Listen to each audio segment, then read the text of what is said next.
We're going to install a set of handlebars on a 2015 Husky 501. First step is going to be removing the seat. Got an 8mm bolt on both sides. Go ahead and take those out, get the seat removed. Step 2, we're going to remove the fuel tank. Going to remove this 8mm bolt, pop off the breather line, disconnect the power to the fuel pump, pop the fuel line loose.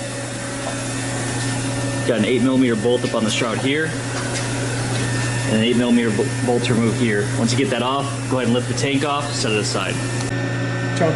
Step 3, we're going to drop the coolant out of the bike. Go ahead and pull this bolt out, drain the coolant. You're going to want to relieve the radiator cap to make it come out faster, then put the bolt back in, torque it to spec, move on to the next step. Step 4, we're going to remove the KTM thermostat. In this bike's instance, this has a Voyager thermostat on it. So we're going to go ahead, the coolant's drained, we're going to loosen up all the hose clamps and get all the hoses open. We're still going to be able to use our temperature sensor in the Raze ECU. So go ahead and get KTM thermostat out of the way and the hoses opened up. Step 5, on the 2012 to 15 KTM 500 motor, you're going to take your plugs and put them in the top and the bottom, and the nipples both coming out the side. Make sure that the socketed cap screws are facing up. That'll be going up to the center of the frame, and put thread sealant on the threads and get everything fastened into the thermostat. Step 6, once you've got the nipples and the plugs in the proper location, you're going to go ahead and put your temp control valve and your 90-degree Army Navy fitting in like this. If you're running a Voyager or Trail Tech temp sensor, this fitting goes here. Now we're ready to put it on the bike. 7, this is what the thermostat will look like once you get it installed. Take note that this is actually pointing in a little bit because the line's going to come in, follow the factory lines and harnesses up through the frame. Got the temp sensor sticking on the outside here. Next we're going to move on to the return coupler. Keep in mind on this bike, when we were putting this thermostat in, there used to be a Voyager thermostat on here and this was already plugged off. If you're removing the KTM thermostat, you're going to have to put our plug in here to block this port off. Step 8, you're going to go over to this return line, put a mark on it where your return coupler is going to get installed. Go ahead and take off the clamps, remove this hose, and we're going to install the return coupler here. 10, assembling your return coupler, you're going to put a plug in one end and a 90-degree Army Navy fitting in the other. We're then going to cut the hose, install this in there. 11, once you have the return coupler assembled and the Oetiker clamps on the hoses, now we're ready to install this back on the bike. 12, now we're going to move up to the handlebars. You're going to start by removing the headlight and send it off to the side. 13, this bike has fastway handguards on it. We're going to go ahead and remove those to install onto the Raze bars. So we're going to get the fastway guards off.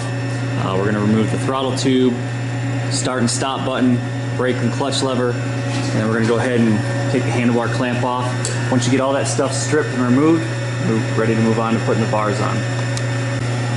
14, now that you have the stock handlebars removed, you're going to come over to the Raze bars, remove the protective sheathing, and get them installed on the bike. When putting your hand controls back on, unlike your conventional handlebars, you're not going to use an expansion nut.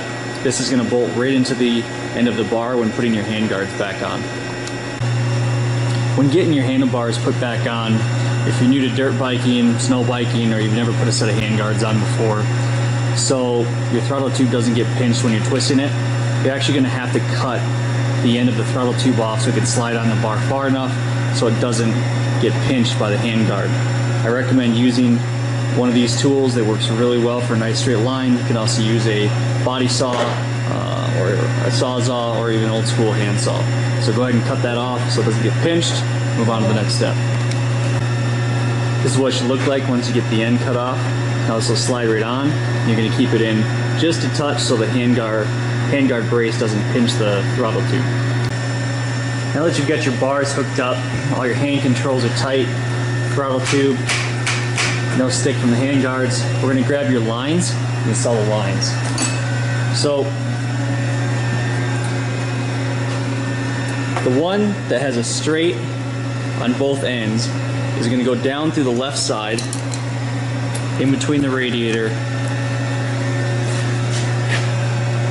And it's going to come down like this and connect to the thermostat. It's then going to cross over to the other side and go up to the handlebar.